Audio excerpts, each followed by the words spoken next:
But my point, let me get back to my original point about the so-called boxing degenerate fan base out there. See, what y'all doing is y'all selling the fight. Now, I'm gonna give a parallel to 50 Cent, a rapper. When everybody hates him, talking about he's this and he's that. What's 50 Cent's favorite line? Vitamin water. Vitamin water. And y'all know, if y'all don't know, do the Google search on what 50 Cent did with vitamin water. My point being is, when you try to diss the fight, throw shade on it, all you doing is help selling the fight. See, boxing now, and you know what I told you earlier before the show start, I hate to say this, for the 30 boxing purists that still exist out there, it ain't for us no more.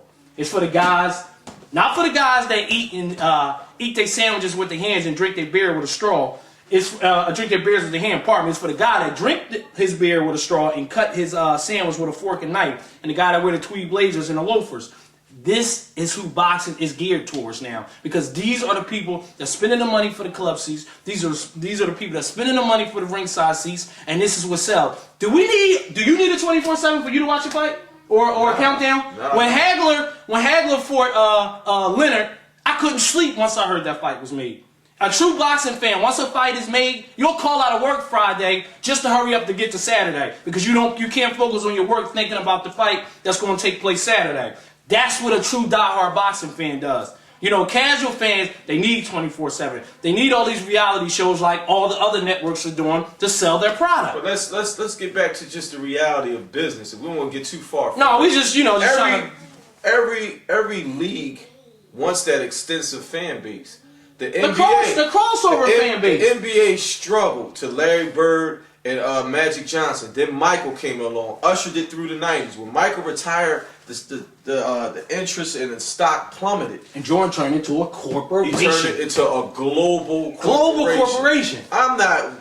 All we're trying to do, like we said before, we're not making excuses. We're just trying to paint the picture very clearly. Just trying to paint the picture, man. So when you see Floyd Mayweather, like I said before, doing the wrestling thing and broadening his fan base, I guarantee you they had meetings about this and to bring the interest of the casual fans. Not saying that we actually enjoy having a fight conversation with somebody in the 7-Eleven who doesn't even know who Quintana is or Paul Williams. Right. You know, that's the sad part about it. I think Margarito is a wrestler. You know? But that's just the sad state of most business, because they at the end of the day. But see, this is why I'm getting back. See, then let me understand why I'm coming at y'all fraudulent boxing fans, and y'all disgust me.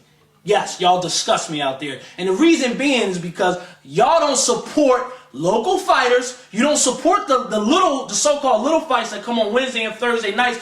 What y'all do is make a mockery and make fun of them. Friday nights. Friday night. Wednesday, Friday. Wednesday, whatever. Wednesday night, Friday night, whatever. I'm a little emotional because I'm upset because I take this sport personally.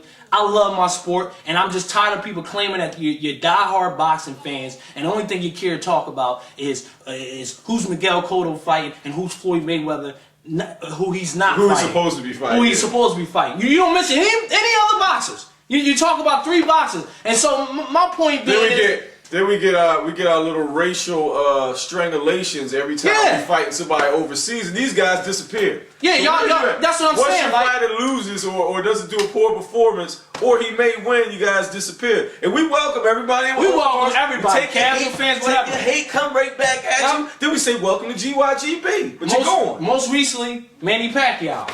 Manny Pacquiao. We got a storm of comments. It was like a tornado hit us. Right. You know what I'm saying? Like, all these people was Manny Pacquiao, this and that, and the third. Like you said, next Sunday, they all gone. They all washed away. All gone. They don't want to talk boxing. They don't want to talk boxing. All they want to talk about y'all telling me that y'all diehard boxing fans, but y'all got 3 agendas on y'all plate. That's all I'm saying. The real boxing fans, please stand up. And I'm not talking to y'all who y'all know, Buddy McGirt, when we got world-class trainers on here, we got 20 people commenting on the show. Right. But when we talk about, we can even bring the name Cotto up. And like you said, we get all these, racial remarks, talk about how we hating on Cotto. Just because I don't respect him, if I got a difference of opinion about his fight game, that's not me, coming at his race or anything. I just not sold on his fight game. But my point being, I don't want to get too far off base because I want to bring it back, is if you're claiming you're a boxing fan, if you want to do something about boxing, boycotting De La Hoya and Cotto is not, Mayweather, pardon me, is not the answer. The answer is go to your local fights, support the local fights that's on television, and help build your sport back up. That's how you help your sport out. Get in the seat. Get in. See. Get out your house. Get out your crib and go actually watch a fight. Right. Yeah, and watch these little fights that be on during the week instead of talking about the same 4 fighters all the time. That's my tirade. I just had to get that off my chest. That's all. You know what I'm saying? It just disgusts me. That's all. Piss the cold trade off. Yeah, man, because I love this sport, man. I'm a degenerate. I'll go watch a Golden Gloves match, whatever. It's boxing. I'm there for it. You know what I'm saying? And they have a right to be mad at the De La Hoya Floyd Mayweather fight because they're not reaping any benefits financially from this fight. And it's some of the fans that's mad about it. I'm cool with that. I totally understand why y'all will be mad about But your that. issue, like I always said, the issue should be with Oscar, not Floyd. Yeah, that's all I ever stood for. Of course, it doesn't make sense if you're waiting in line for year after year. If it's supposed to be a process, which has been totally blown out the water. If there's supposed to be a process of ranking, I understand that. If this man throws his money around, just like when you go to the club, you're waiting in line for an hour, the person pulls up in his Lamborghini, walks in, slides to do the 100, walks right into the VIP section, money got him in that position. That's just what Oscar's doing. He throws his money around, he throws his power around, he jumps in front of the line and takes any fight that he would take. Now, the person who's going to receive the benefits on the end of that, you can't be mad at because, as Buddy said, this is not a structure that's set up for the longevity. You got to make as much money. You put your life on the line every day. Right. You got to make as much money as possible and get out. Not knocking Floyd and not saying Floyd can fight somebody else. But guess what? Floyd is not old. He's going to be around. Cotto will be at the end of the year, barring whatever happens. His schedule's starting to get tough all of a sudden.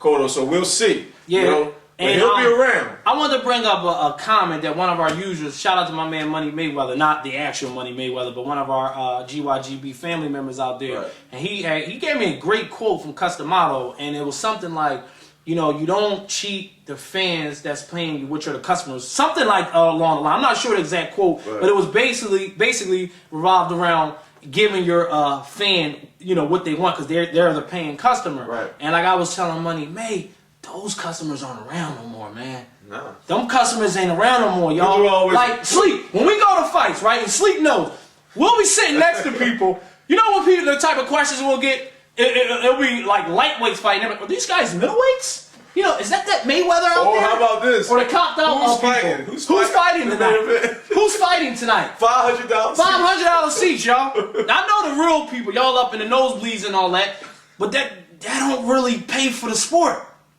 And then the networks are in bed with the major promotion companies. It's a corporation. Rockstar, what's some of the other people that's advertising and boxing now?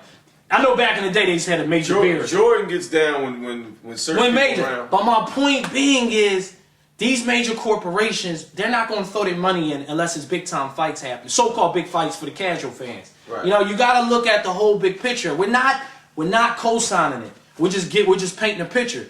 We're just painting a picture. The people that's coming to see these fights are casual fans, for the most part. They're casual boxing fans. If we don't support the real fights that need that's to happen, all. That's my point. and this man. stuff is going to continue to go on. So we gotta support. We gotta do high pay-per-view numbers when the real fighters fight each other. We gotta be Margarito and Cotto. This is your chance to step up. Margarito and Cotto. This is a fight fans fight right here. Mm-hmm. It's gonna be a brutal fight too. They kind of go off the cuff here a little bit. Internal bleeding. That fight makes my stomach hurt thinking about it. I'm glad to see that they're actually going to get it done and get it signed because I was a little worried about the fight. Until it's actually signed and sealed, I'm still worried. But it's going to be a great fight. I'm really looking for... Look at this. This is his Margarito impersonation. Y'all know Sleep is like the mimic here. Dude, yeah, there you go. That's the one I like. Yeah, there. You hit him with a bigger shot. How's Cotto going to beat this dude for 12 straight rounds? Because he's not knocking him out. He's not knocking him out. Man. Let's get a little war going on outside. It's only 2-3 months away. Yeah, man. I just think this stylistically, this is just a horrible matchup.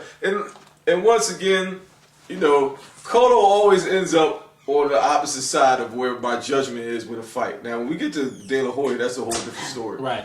But with Margarito, the fact that he can't hurt Margarito Cotto's slick. He shows some good boxing He got ability. that jab. But and Margarito's that length and his ability His to crowd and relentless. get punches off, I just think it's a lot of punishment. It's going to end in like a brutal stoppage towards the end.